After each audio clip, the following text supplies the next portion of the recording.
नमस्कार दोस्तों। तो इस वीडियो में हम क्लियर करेंगे हिमाचल प्रदेश की नदियाँ। तो इसमें जो हमारे पार्ट रहेंगे वो रहेंगे, तो ये सारे क्लियर करेंगे। तो पहला रहेगा हमारा प्राचीन नाम, फिर सहायक नदियाँ, फिर उद्गम स्थल, फिर लंबाई, फिर प्रवेश स्थान और जल ग्रहण, फिर नदियों के किनारे बसे शहर।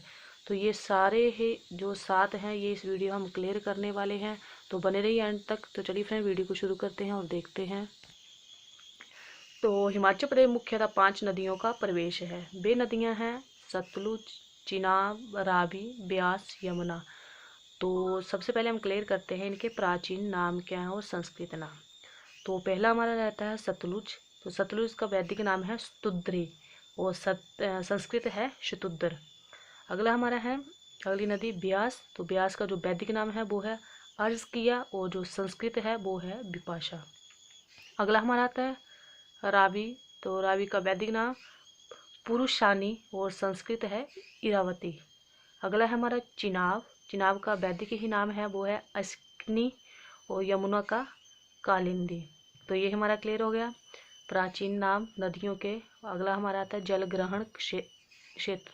ये क्लियर करते हैं कि कौन सी नदी कितना जल ग्रहण करती है। तो पहला हमारा रहता है सतलुज। तो सतलुज का रहता है 20,000 वर्ग मीटर।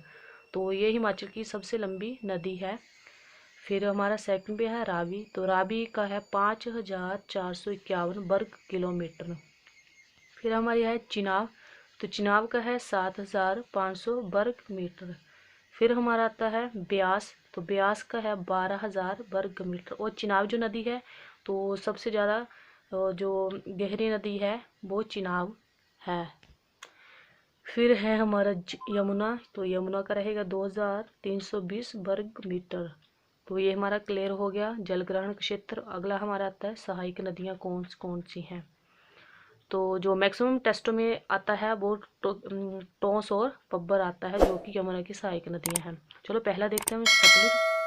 तो सतलुज की जो सहायक नदियाँ हैं वो है बसपा, स्पीति नदी। दूसरा है हमारा रावी। तो रावी की जो सहायक नदी है वो है बांदल, तंतगरी, शतराड़ी, स्यूल और साल।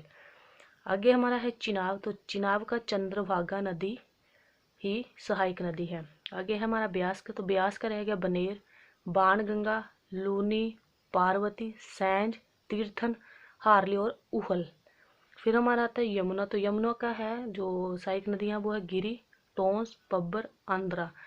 तो 3 पार्ट हमारे इसमें क्लियर हो गया प्राचीन नाम, जल ग्रहण क्षेत्र और सहायक नदियाँ। आगे देखते हैं।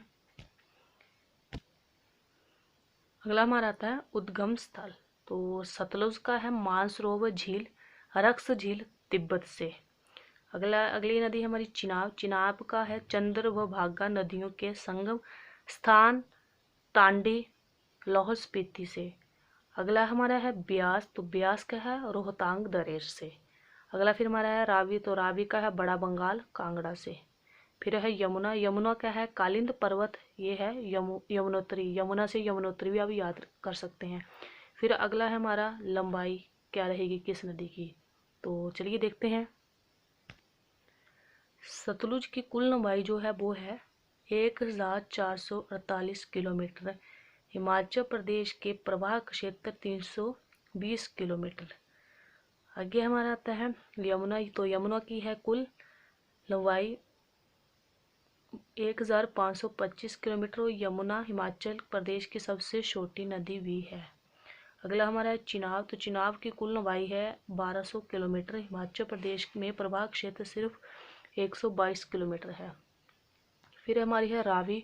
तो रावी की कुल लंबाई रही 720 किलोमीटर और हिमाचल प्रदेश में प्रभाग क्षेत्र सिर्फ 158 किलोमीटर है। फिर हमारा रहता है लास्ट ब्यास। ब्यास की कुल लंबाई रहती है 460 किलोमीटर और हिमाचल प्रदेश में प्रवाह क्षेत्र सिर्फ 256 किलोमीटर है।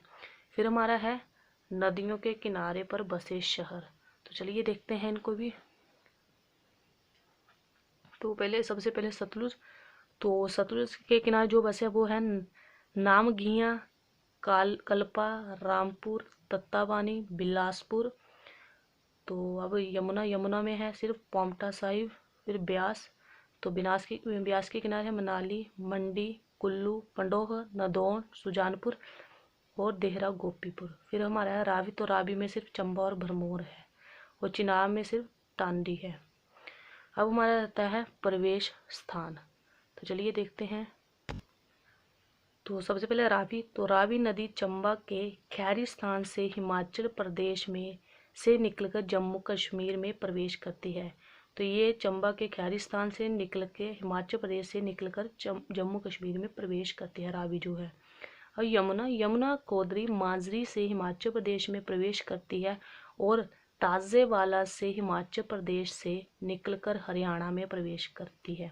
तो यमुना हरियाणा में प्रवेश करती है और रावी जम्मू कश्मीर में प्रवेश करती है। अगला हमारा सतलुज, तो सतलुज शिपकी दर्रे किन्नौर से हिमाचल प्रदेश में प्रवेश करती है और भाखड़ा गांव से पंजाब में प्रवेश करती है। बसपा नदी कल्पा में सतलुज से मिलती है। सतलुज किन्नौर को छोड़कर शिमला जिले में चुराह से प्रवेश करती है। स्पीति नदी सतलुज में नामगिया खाव किन्नौर से मिलती है। तो फिर है हमारा चिनाब, चिनाब नदी चंबा में भुजिंद से प्रवेश कर संसारी नाले से चंबा को छोड़कर कश्मीर में प्रवेश करती है। तो फिर हमारा है ब्यास, तो ब्यास बझोरा से मंडी में तथा संधोल से कांगड़ा में प्रवेश करती है।